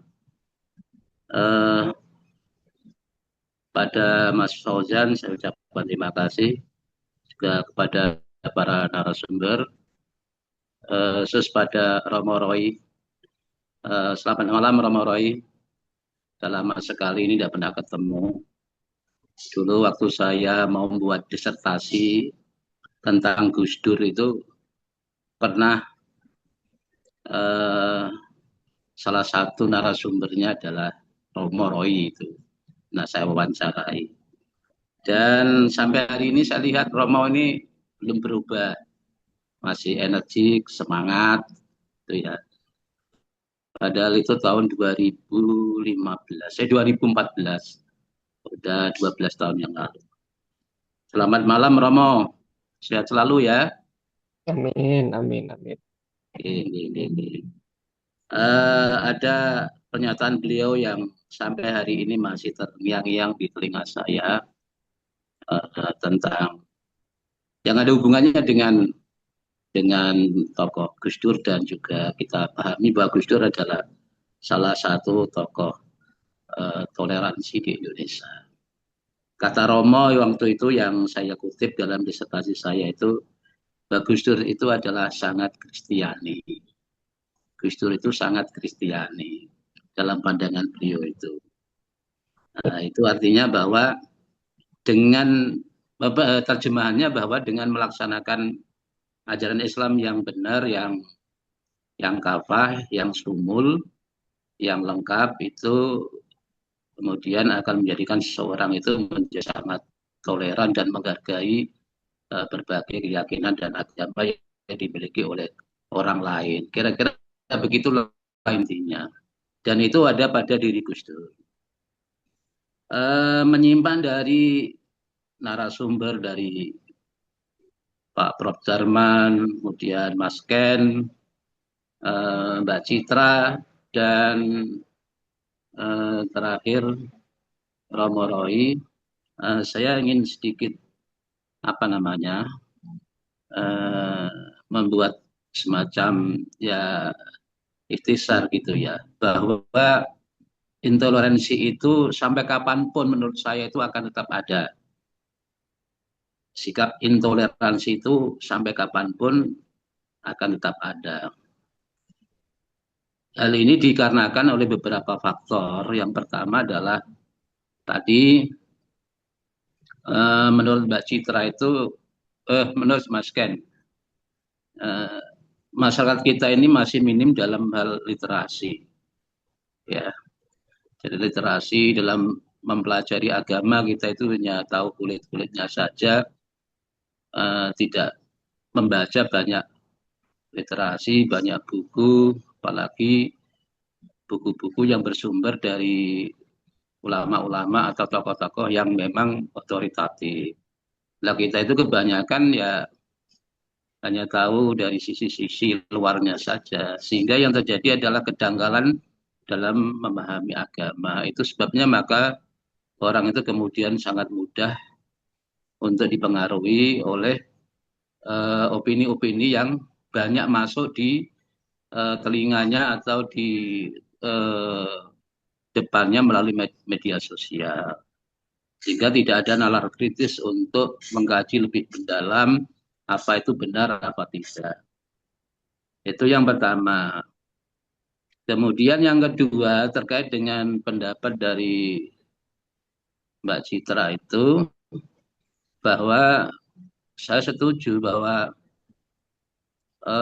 politik identitas itu sering muncul ya, terutama dalam hal merebutkan kekuasaan yang ada di negeri ini. Jadi Mbak Citra tadi mencontohkan kasus pemilihan gubernur DKI waktu itu ada politisasi agama.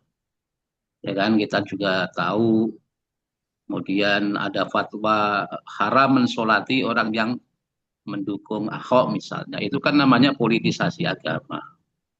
Nah, dan itu akan selalu dimainkan oleh para petualang politik yang ingin mendulang memperoleh dukungan suara dari masyarakat, terutama mereka yang dalam hal pengertian agama itu masih sangat rendah ya, masih sangat awam itu. Nah, yang ketiga faktor yang membuat intoleran itu adalah motif ekonomi. Dan itu akan selalu ada. Hari ini kalau kita belajar keluar misalnya, perang yang ada di Teluk itu kan sesungguhnya adalah faktor ekonomi, di mana Iran dan Israel itu kan Amerika dan Israel itu sesungguhnya kan ingin menguasai sumber daya alam, terutama minyak yang ada di kawasan Teluk, yang dia ingin menjadi penguasa tunggal bahasanya gitu. Hanya ada Iran yang memang dia tidak setuju Iran ini. Nah, itu motifnya bukan karena agama sesungguhnya. Ingin menguasai sumber daya alam, dalam hal ini adalah minyak. Dan itu juga berlaku di mana-mana, termasuk di kita. Kalau sudah ada hubungannya dengan masalah ekonomi, masalah kekuasaan, biasanya kemudian terjadilah sikap-sikap atau perilaku yang kemudian cenderung intoleran. Kemudian faktor yang keempat ini dari sisi agama. Saya kira yang juga tidak kalah penting adalah nafsu kekuasaan yang diperturut. Kalau dalam bahasa Nabi kita itu kan ada 3 hal yang bisa merusak manusia itu kan, di antara adalah sukun muta'un ya. Sukun muta'un wa hawa muttabaun wa kullu dzi ra'yin bi ra'yihi. Ya. Yang pertama itu adalah terlalu memiliki sifat analia, bahwa yang kita ini paling benar, perasaan paling benar. Kemudian yang kedua adalah hawa nafsu hawa kekuasaan, ingin menjadi yang paling hebat, yang paling berkuasa, kemudian melakukan berbagai cara, termasuk cara-cara yang machiavellis. Itu sering terjadi karena manusia itu memiliki sifat serakah itu. Nah, dalam hal ini saya setuju bahwa kita ini jadi duta-duta perdamaian, duta-duta toleran. Saya lihat yang hadir di sini adalah orang-orang yang punya komitmen untuk menjaga harmonisasi kehidupan umat beragama, maka komunikasi antar tokoh agama saya kira ini wajib hukumnya untuk selalu dijaga. Bagaimanapun kita itu berbeda-beda, tapi kalau ada komunikasi baik secara formal non formal itu akan bisa mendekatkan apa ya namanya hal-hal yang punya potensi untuk merenggangkan kita. Kalau sudah ketemu, sudah ngobrol, saya kira masalah-masalah karena perbedaan ini bisa dicairkan melalui komunikasi, melalui apa namanya ya dialog-dialog lah, pertemuan baik secara formal maupun formal. Maka gagasan lamban inspirasi, apa nih lamban Inspirasi, ya, betul ya. inspirasi ini, ya betul ya. Saya kira ini penting ya, ini penting dan perlu tetap kita gaungkan terus, kita semangatkan terus bahwa kita punya kewajiban untuk menjaga agar Lampung NKRI ini tetap kondusif gitu meskipun tidak memungkiri adanya perbedaan-perbedaan yang ada. Sepanjang itu masih bisa dikendalikan, saya kira itu menjadi tugas kita semua untuk menjaga kondusivitas dari negara kita ini. Saya kira itu, terima kasih Mas Fauzan, terima kasih pada semuanya. Romo Rai sehat selalu. Assalamualaikum warahmatullahi wabarakatuh. Waalaikumsalam warahmatullahi wabarakatuh. Waalaikumsalam warahmatullahi wabarakatuh. Terima kasih, Pak. Makasih banyak Pak Yai Rosidi, Dr. Rosidi. Tadinya saya mau bikin resume, ternyata dibantu beliau. saya merasa, aduh.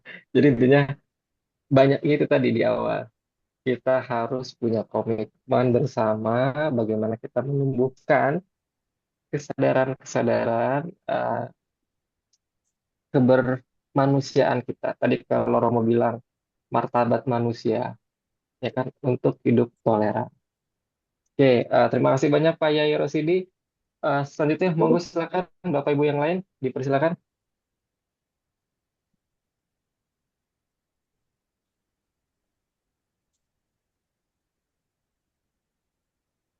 Saya tertarik sama, mungkin mohon izin nanti Romo, info pentas itunya nanti disampaikan ke Pak Dr. Yagus Hermanto, biar kita bisa ikut nonton ini. Ya kan? Dulu itu saya pernah jadi fotografer, Romo izin cerita. Itu saya pernah meliput pentas seni teman-teman Katolik di Taman Budaya. Ya, itu juga, saya juga pernah ngajar di SMA Fransiskus sinematografi. Jadi kalau kalau kita yang mungkin dekat dengan teman yang beragama, mungkin kita akan nggak masalah kan, masalah toleransi kan. Itu di tugas kita bersama untuk lebih dekat, lebih berteman supaya meminimalisir nih berita-berita hoaxnya tuh kata Pak Ken tadi itu kan. Belajarnya Siap, di mana? Mas. Belajarnya di Prodi PPI. Promo lagi. Oke, monggo Bapak Ibu yang lain Siap silakan. promo nanti. Udah dipromokan itu. Sudah untuk keluar juga. Terima Oke, kasih, monggo. Pak. Monggo yang lain Bapak Ibu silakan. Ini kayaknya sepertinya banyak mahasiswa nih. Ada mahasiswa juga, silakan. Silakan yang ingin bertanya, ingin share pengalaman. Oke, ada Siti Munawaroh. Malah anak SMA. Apa Ibu guru SMA? Monggo silakan Ibu Munawaroh. Oke, Assalamualaikum warahmatullahi wabarakatuh. Selamat malam, salam sejahtera bagi kita semua. Tabiun. Iya Ya pun. pun. Saya izin memperkenalkan diri. Saya Siti Munawaroh, alumni Sosiologi Agama Wah. tahun 2019. Fakultas Usuluddin ya, Ibu ya. Ya. Nah, di sini saya bukan bertanya ya, lebih ke minta saran. Karena kan untuk saat ini saya mengajar sosiologi, kemudian ada materi tentang harmoni sosial di mata pelajaran sosiologi. Terus kemudian karena saya juga tidak suka dengan yang metode menghafal, maka saya tidak menerapkan ke anak-anak yang metode menghafal. Nah, untuk 2 tahun ini terkait dengan harmoni sosial, karena di salah satu upaya untuk mencapainya itu ada dialog terbuka, maka saya menerapkan mengundang beberapa tokoh seperti misalnya dari Islam, dari Kristen, Katolik, terus kemudian Jawa, Sunda, Lampung, intinya yang ada di lingkungan sekitar, dan itu terkait dengan perwakilan dari orang tua atau wali dari anak-anak tersebut gitu. Nah, mohon sarannya karena tadi kan terkait dengan toleransi itu perlunya edukasi sejak dini gitu. Meskipun bukan dini-dini sekali karena sudah tingkat SMA. Mohon mohon saran yang gimana ya? Saran terbaik untuk kegiatan tersebut harus yang seperti apa gitu. Karena tahun ini saya adakan itu seperti hanya sharing session bersama orang tua yang memang terwakilkan dari beberapa suku dan agama, terus kemudian memberikan pengertian kepada anak-anak bahwa pentingnya toleransi dan lain-lain gitu. Mungkin dari Bapak Ibu eh, termasuk Romo Roy. Romo Roy, izin Ya, saya siap, pernah Bu. wawancara dengan Romo Roy waktu penelitian. Oh, diteluk ya? Wah iya. Karena banyak skriptor yang dulu ada berapa puluh itu ya. Hah, luar biasa dari UIN itu. Terima kasih diberikan kesempatan mendampingi para skriptor. Terima kasih banyak Romo membantu. Ya, Iya. mungkin itu saja. Mohon sarannya untuk tingkat satuan pendidikan SMA itu yang seperti apa kegiatannya yang tepat gitu. Terima Oke, kasih, terima kasih Bu Siti. Nah, karena udah disebut-sebut nih nama Romo, monggo izin Romo menjawab bagaimana sih mengemas kegiatan nih untuk sharing session untuk menumbuhkan toleransi di tingkat SMA dan juga bersama siswa dan juga orang tua. Monggo Romo.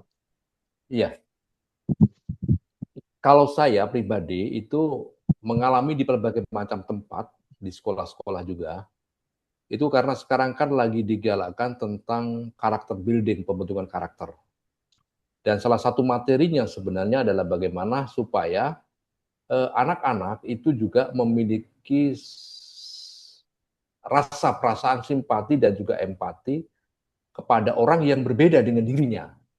Nah, itu bisa dilakukan dengan cara satu, itu sesering mungkin dihadirkan pada pengalaman-pengalaman yang real, misalkan saja ketika ada kerumunan, ya kan, mungkin pas nanti ada acara apa namanya di Tugu Adipura itu biasanya kami sering mengadakan itu, ya kan, ada bagi takjil bersama, kemudian kita sama-sama berjuang untuk bagaimana nanti anak-anak biar diajari di situ. Ya mungkin sederhana, dia mungkin membawa makanan diberikan kepada mereka, tapi nanti pelan-pelan ini menumbuhkan simpati, empati, dan bisa mengatakan bahwa oh ini saudara saya, ini keluarga saya, ini sahabat saya gitu loh. Tidak memandang diberikan itu agamanya apa, sukunya apa dan sebagainya. Mungkin ini perlu dicoba.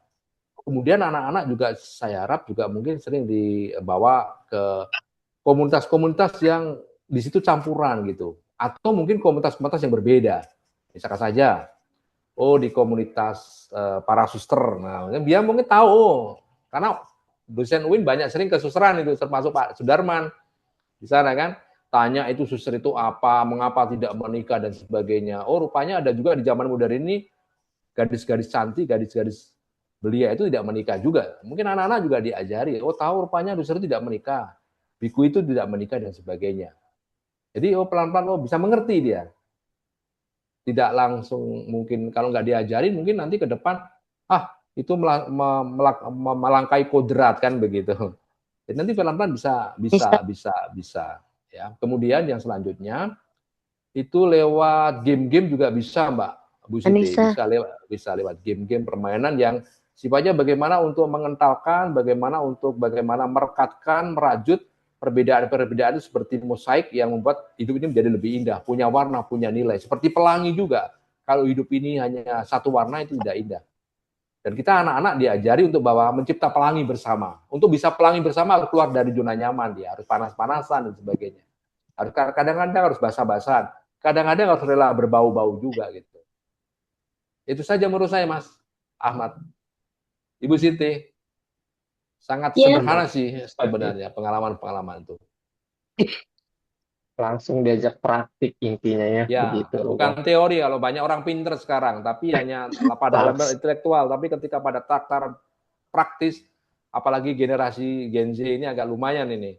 Banyak orang pinter, tapi ketika dalam tataran praktek, Selanjutnya, itu mohon susah sampai. Pak Ken Ya, bro. dibantu gimana teknisnya nih untuk Ibu Siti. Monggo Pak Ken. Baik, terima kasih Ibu Siti. Saya setuju tadi. Saya larang malah anak saya untuk apa ya, seperti menghafal yang berat-berat, menghafal yang ringan-ringan saja. Dan saya dianggap aneh oleh kawan-kawan karena saya mengajarkan filsafat ke anak dari usia dini. Oh, dibilang liberal segala, padahal menurut saya perlu sekali ya pendekatan dialogis, bagaimana menstimulasi kemampuan berpikir kritis anak ini ya sejak sejak usia dini. Misalnya hal-hal kecil misalnya, apakah jujur itu selalu menyenangkan? Terus bagaimana jika kita membuang sampah sembarangan, apa akibatnya?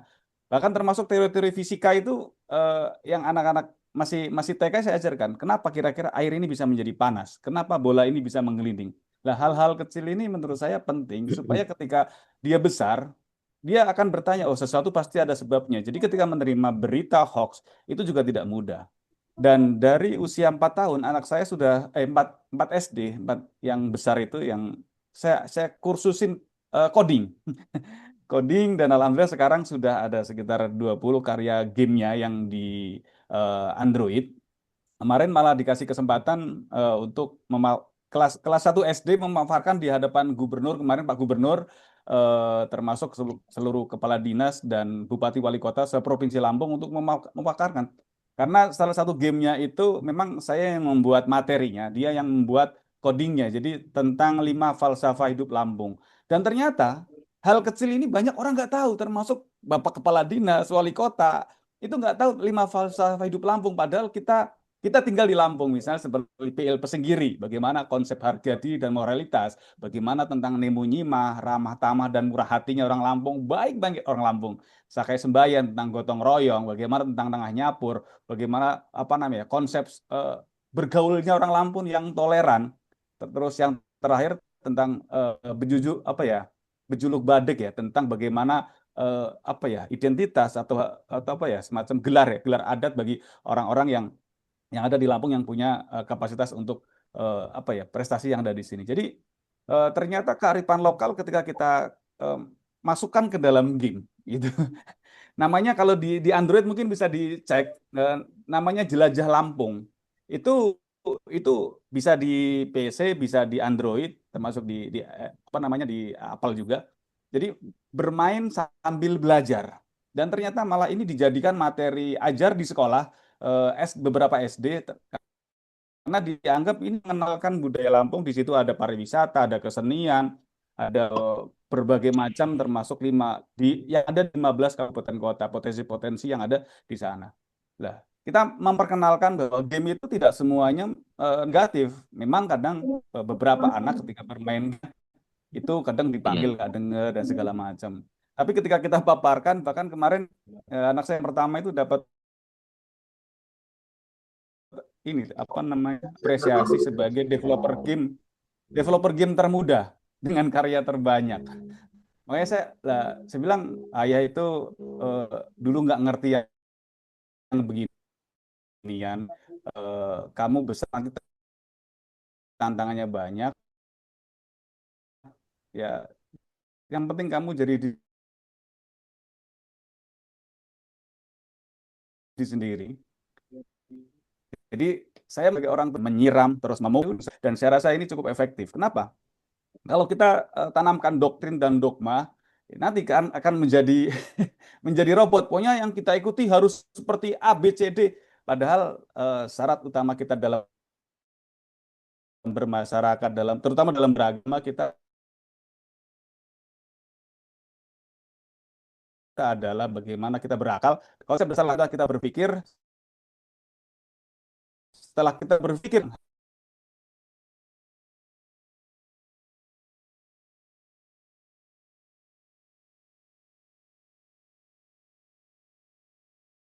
hal-hal yang mungkin tidak rasional, dogma sehingga,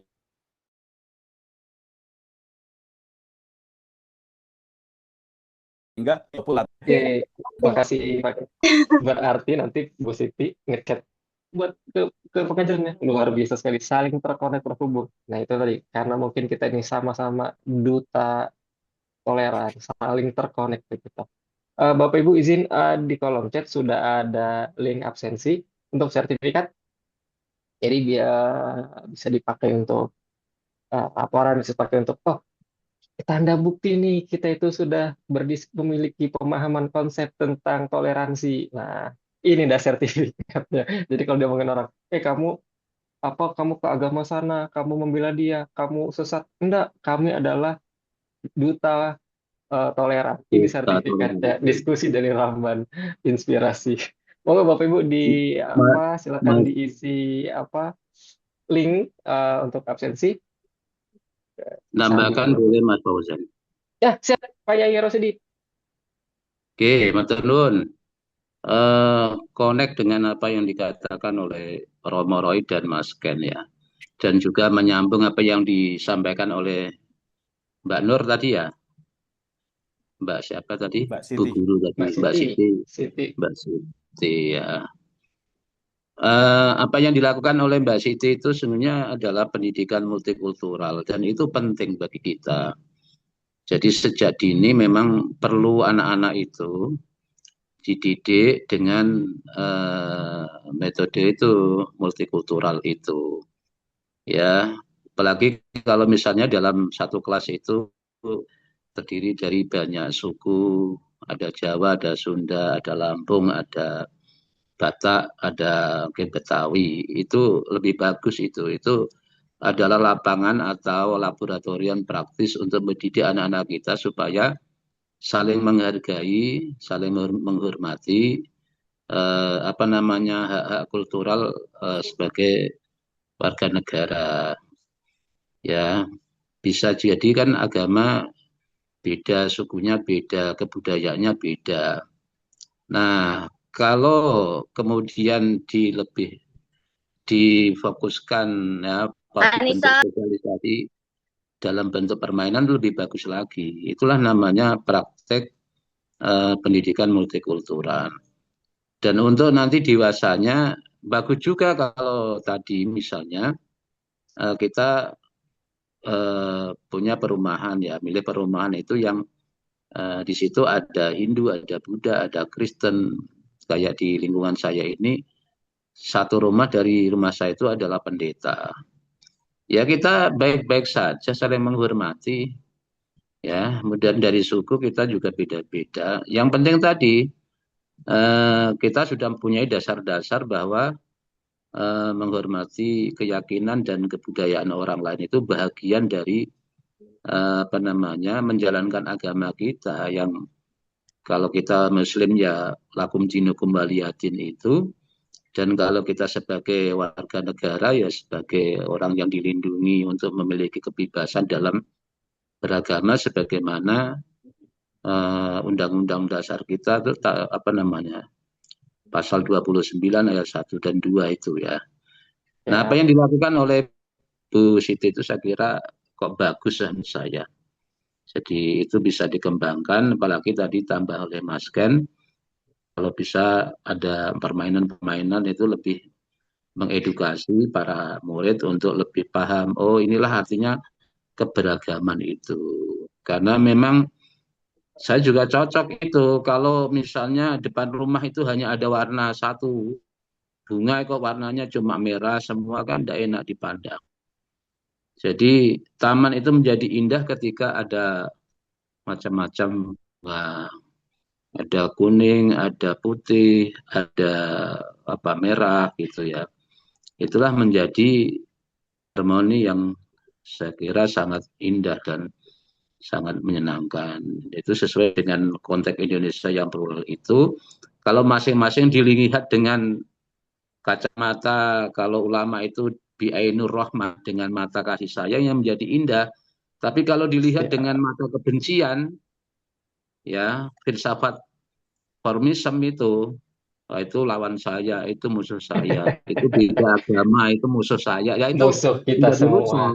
Siap ya. Jadi rusak semua gitu ya. Oke. Tapi kalau menggunakan kacamata yang durun nasbi ainur rahmah, melihat manusia itu dengan mata kasih sayang, ya semua menjadi saudara dan menjadi indah. Sama dengan saya ketemu Romo itu bisa guyonan, bisa ngopi bareng, kan gitu. Ketemu siapa saja juga gitu. Soal keyakinan itu kan urusan masing-masing individu. Siap. Jadi saya setuju dengan apa yang dilakukan oleh Bu Siti dan pendapat dari kawan-kawan. Terima kasih. Makasih Yai. Nah, saya ngelihatnya bahwa silaturahmi kita tidak terputus nanti sampai di sini aja nih. Nanti kan ada di grup WA, nanti misalkan Bu Siti bisa langsung japri pakai. Dulu skripsinya sudah dibantu Romo, mungkin tetap berlanjut. Nah, mungkin Bapak Ibu yang lain punya punya program sama, kita share di situ tuh supaya kita tadi tetap menjalankan tugas kita sebagai duta toleransi. Siap. Izin Bapak Ibu, kita sudah di penghujung. Kita mau foto bersama nih. Mohon izin Bapak Ibu, kita semua on cam. Nah, di tempat saya, banyak, ada hampir 116 juta penduduk Penonton. Indonesia. Karena saking pentingnya acara ini kan. Oh, kamu intoleran? Enggak, kita toleran kok. Oke. Mohon izin dari tempat saya, slide yang pertama. 1, 2, 3.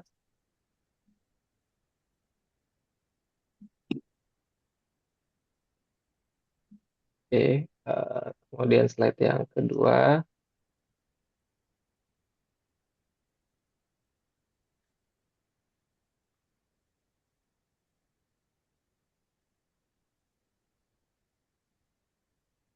Ada 5 slide, sebentar.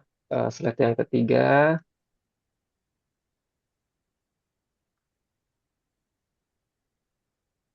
Ini slide yang keempat. Slide kelima.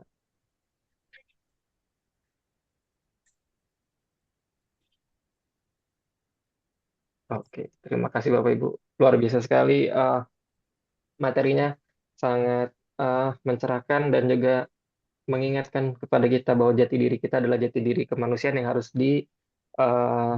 kita junjung tinggi. Oke, terima kasih banyak untuk para keynote speaker dan juga para narasumber, Bapak Dr. Wismanto dari tim Lamban Inspirasi, kepada Bapak Ibu hadirin semua yang tidak dapat saya sebutkan satu persatu. Mudah-mudahan acara ini tetap terus menginspirasi bagian Lamban Inspirasi, menjadikan wadah untuk kita berdiskusi. Lebih kurang maaf, terima kasih. Saya akhiri. Bila terjaya, assalamualaikum warahmatullahi wabarakatuh. Selamat malam, Bapak Ibu semua. Malam, terima kasih semuanya. Ya. Terima kasih Romo Roy. Terima kasih Mas Ken. Sehat Romo, sehat. Bu Sehat Citra, selalu. nggih Pak Rosidi. Nggih, matur nuwun. Monggo Bapak Ibu yang belum sempat sampai jumpa mengisi nanti. ada Kita nanti akan undang kan ada ngopi pai ya, lambar Nah, cocok inspirasi itu. ini nanti. Ya, Pak.